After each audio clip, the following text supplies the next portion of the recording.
Hi everyone, this is Lincoln. Today is the 11th of April 2021. Now 9:50. This time I want to talk about SK Telecom and SK 하이닉스에 대해서 말씀드리도록 하겠습니다. SK텔레콤이 중간 지주사로 된다는 것을 공식화했다고 해요. 아직 발표하진 않았는데, 그래서 SK텔레콤을 두 회사로 나누는데 SK투자자하고 SKT 사업, M&O 이렇게 나누는데 SKT 투자 밑으로는 하이닉스를 두고, 그래서 하이닉스가 좀 M&A가 자유롭게 가능하도록 하고, SKT 사업에는 11번가 ATD 캡스, SK 브로드밴드 등등을 둔다고 합니다. 그래서 가장 큰 거는 큰 SK 하이닉스는 SK 투자 쪽에, 그리고 SKT 사업은 좀 다양한 회사들이 들어가고, 그래서 SK텔레콤이 중간 지주사가 되고 또 SK가 지주사가 되고 SK 말고 SK텔레콤 중간 지주사가 있는 거죠. 그래서 요것이 이제 지금 내년까지 공정거래법에 의해서 지주사 형태로 좀 바꿔야지 되는데, 그때 말씀드렸다시피 순환 출자 구조는 한 기업이 힘들어지면 연쇄적으로 힘들어지기 때문에 좀 안전 구조가 높은 지주사 형태로 바꾸는 거고, 그래서 우리나라는 대표적으로 순환 출자 구조로 돼 있었는데 지금 대부분 많은 기업들에서 바꾸고 있습니다, 현재. 그래서 SK는 아직 못 바꿨고, 현대그룹 같은 경우도 그때 한번 아직은 못 바꿨는데, 그래서 이제 보스턴 다이내믹스를 인수했다고 말씀을 드렸잖아요. 그래서 미국에 상장을 해서 그걸로 이제 그 지배구조 개편에 좀 활용을 하려고, 이게 돈이 많이 들어갑니다. 그래서 어찌됐든 SK텔레콤이 중간 지주사로 된 걸로 자리를 잡았고, 이렇게 되는 게 일단은 SK하고 SK텔레콤 주가에 괜찮을 것 같습니다. 왜 계속 SK하고 SK텔레콤에서 이렇게 지주사를 어떤 식으로 가져가야 되고 어떻게 해야 되는지 계속 말들이 많고 논쟁이 많았었잖아요. 근데 어찌됐든 SK텔레콤이 중간 지주사 형태로 하는 걸로 그렇게 방향을 잡은 것 같고, 아마 박정호 사장이 아마 여기서도 M&A 쪽이 워낙 일가견이 있기 때문에 이런 부분에 설계를 많이 하지 않았나 그렇게 생각이 됩니다.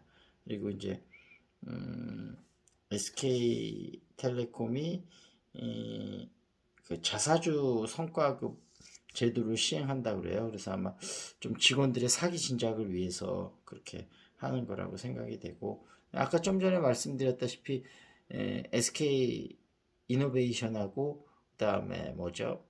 LG 화학하고 LG 에너지 솔루션하고 합의가 된 부분도 SK하고 SK텔레콤, 뭐 SK 하이닉스 주가에 전반적으로 긍정적인 영향이 올 것 같아서 월요일 날 좀 SK그룹 주가들이 어떻게 움직이는지 좀 흥미롭게 봤으면 좋겠습니다. 그리고 이제 펀드 매니저 빌 황을 얘기하면서 이제 콜 옵션하고 풋 옵션 설명을 드렸었잖아요. 콜 옵션은 사는 거고 풋 옵션은 파는 거라고 그랬는데, 여기서 이제 조금 더 나아가서 한번 이런 거로 설명드려 보도록 하겠습니다. 풋 옵션인데 예를 들어서 만약에 삼성전자를 가정을 해볼게요. 지금 뭐 8만 6천 원, 7천 원 이렇게 되는데, 내가 3개월 후에 삼성이 혹시라도 8만 원 밑으로 떨어지면 어떡하지 하고 8만 원을 3개월 후에 8만 원 밑으로 떨어지면 내가 8만 원에 팔 수 있는 권리라는 보험을 드는 겁니다. 그럼 나는 보험을 들고 그 권리를 뭐 정해진 금액이 있을 겁니다. 그 정해진 금액을 주고 사서 만약 8만 원 밑으로 안 떨어지면 그 보험 내가 낸 금액은 그냥 없어지는 겁니다. 나는 약간의 손해를 보는 거죠. 근데 막 갑자기 막 예상치 못한 일이, 뭐 경제 대공황이 일어나거나 막 코로나 엄청난 팬데믹이 와갖고 막 주가가 한 7만 원 됐어. 그럼 나는 8만 원에 팔고 손실을 좀 많이 만회를 할 수 있는 거죠. 나는 예를 들면 그렇게 보험이 되고 하는데, 요 반대쪽 입장에서는 그런 이제 내가 만약에 5만 원으로 만약에 어떤 엄청난 일이 있어서 떨어졌다고 해봐요. 그러면 나는 어찌됐든 8만 원에 팔 수 있잖아요. 그럼 3만 원의 이 갭이 있잖아요. 이 갭을 또 사는 사람들이 있습니다. 이 리스크를. 그래서 예를 들어서 이 회사가 8만 원 밑으로 안 떨어지면 이 사람이 아까 낸 돈이 있잖아요. 그 돈을 내가 먹는 거예요. 근데 만약에 이게 5만 원 밑으로 떨어지면 나는 그 손실을 내가 다 감당을 해야 되니까 8만 원 밑으로 안 떨어지면 나는 힘들이지 않고 돈을 탁탁 먹는데 만약에 무슨 일이 있어서 그렇게 엄청나게 떨어져 버리면 나는 엄청난 금액을 토해내야 되는 거죠. 그러니까 아까 그 풋옵션 쪽에서 그런 리스크를 짊어지지 않으려고 하는 사람은 일종의 보험 회사에 보험을 가입을 하는 거죠. 내가 뭔가 리스크한 상황이 생겼을 때는 엄청난 보험금을 받는 거고 리스크한 상황이 안 났으면 보험금은 그냥 날아가는 거죠. 근데 그 반대 입장에 봤을 때 그러니까 그 반대 입장 걸 샀을 때는 나는 보험회사가 되는 겁니다. 그래서 보험회사도 재보험회사에다 또 들잖아요. 예. 근데 어찌됐든 그런 식으로 이 풋 옵션이 여러 가지 형태로 존재할 수가 있거든요. 그래서 리스크를 회피하는 데 쓸 수도 있고 내가 리스크를 적극적으로 짊어지면서 특별한 일이 안 생기면 나는 알토란 같은 돈을 먹는데 특별한 일이 생기면 엄청나게 손해를 보는 거죠. 그래서 풋 옵션에 대해서 왜 엄청난 손실이 올 수도 있는지 그런 부분에 대해서 설명을 좀 드렸습니다. 그런 부분에 좀 이해가 가셨으면 좋겠고요. 지금 4차 유행 초기라면서 거리두기는 유지하고 어정쩡한 정부다 이런 기사가 났는데 권덕철 중앙재난안전대책본부 1차장은 앞으로 1, 2주 만에 더블링 이제 확진자가 2배로 뛰는 것이 발생할 수 있다는 거고요. 3차 유행과 비교해 3배 이상 긴 정체기와 4배 이상 환자 규모를 고려할 때 3차 유행보다 더 큰 유행 가능성이 있다고 암울한 전망을 내놨네요. 그래서 3주간 현행 사회적 거리두기 수도권 2단계, 비수도권 1.5단계와 5인 이상 사적 모임 금지 조치를 그대로 이어나가게 했습니다. 다만 확진자 추세가 하루 평균 6, 700명대가 계속되면 다음 주 중에라도 수도권 오후 9시 영업 제한 조치, 수도권 2.5단계 격상을 논의할 수 있다고 합니다. 근데 정부가 코로나 4차 유행이 시작됐는데도 방역의 고삐는 죄지 않는 이유는 자영업자 등의 피해와 시민관들의 피로감을 고려한 것 때문이다. 다중이용시설의 감염 증가 추세는 분명하지만 소규모 접촉 감염이 계속 우세하다며 이런 역학적 특성을 볼 때 단계 격상으로 광범위한 다중이용시설을 집합금지나 은행 규제를 해도 확산을 차단하는 효과가 낮을 가능성이 크다는 거죠.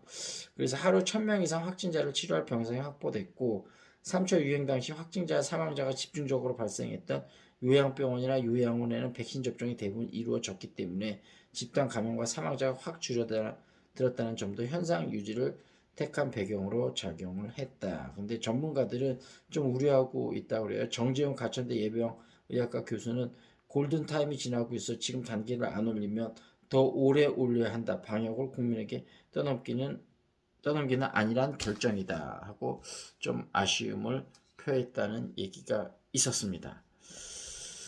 그리고 이제 관계 중심 전도 여기서 조금 한번 볼 텐데요. 오늘 말씀은 그리스도 안에 있으면 누구나 새로운 피조물이다. 고린도 후서 5장 17절에 있는 말씀인데요. Anyone in Christ is a new creature.